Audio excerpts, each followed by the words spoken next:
A special thank you to each of our subscribers who make this channel possible. Here's today's story. In a shocking turn of events, the Labour government has backtracked on its promises to support the Waspi women, denying them compensation for the changes to the state pension age. This decision has ignited a firestorm of criticism from both opposition parties and members within the Labour ranks, raising questions about the government's commitment to its previous pledges. Liz Kendall, the Work and Pensions Secretary, faced accusations of hypocrisy after she informed MPs that there would be no payouts for the nearly 4 million women affected, claiming that the government had provided sufficient warning regarding the rise in pension age. This stance starkly contrasts with her previous support for the Waspi campaign when she was in opposition, where she had vowed to identify and deliver a fair solution for the women affected.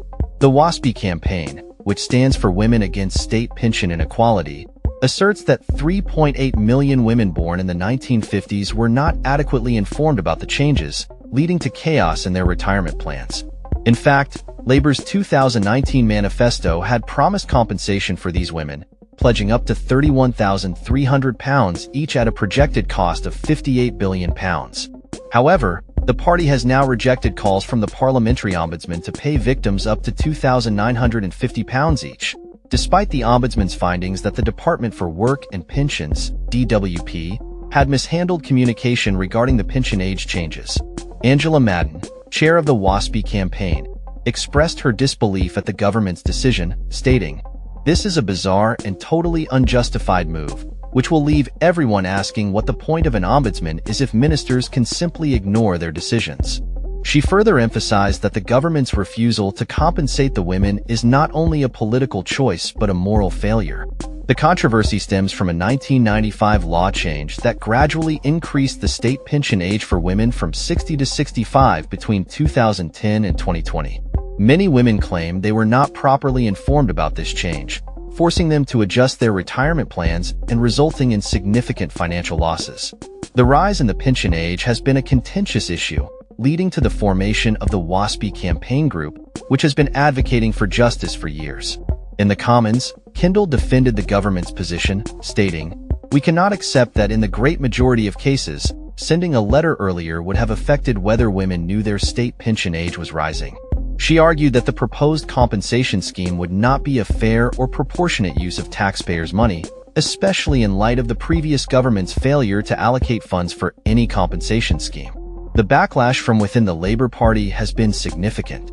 Brian Leishman, the MP for Allow and Grangemouth, voiced his disappointment, saying, "I'm appalled at this announcement. This is an incredible letdown." Gareth Snell, MP for Stoke-on-Trent Central, described the decision as a sad moment and questioned whether the issue could be revisited in the future if the economic situation improved. Critics from the Liberal Democrats and other opposition parties have labeled the government's decision as a day of shame. Steve Darling, the Liberal Democrat MP for Torbay, stated, "This decision is nothing more than a betrayal of Waspi women," while Sharon Graham, General Secretary of the Unite Union, called the decision a disgrace. Caroline Abrahams, Charity Director of Age UK, also weighed in, emphasizing that while the government may face financial pressures, it should not disregard the plight of those affected by the pension changes. The fact that many of the women affected will also be coping with the loss of their winter fuel payment this year will intensify their sense of injustice, she noted. As the Waspi campaign continues to rally support, the question remains, what will be the next step for the Labour government in addressing the concerns of the 3.8 million women affected? With mounting pressure from within its own party and the public, Labour faces a pivotal moment in determining its commitment to justice and fairness for those who have felt the brunt of these pension changes. That's all for this story. We upload videos every day covering many different subjects, so hit that subscribe button to stay informed. Thanks for watching.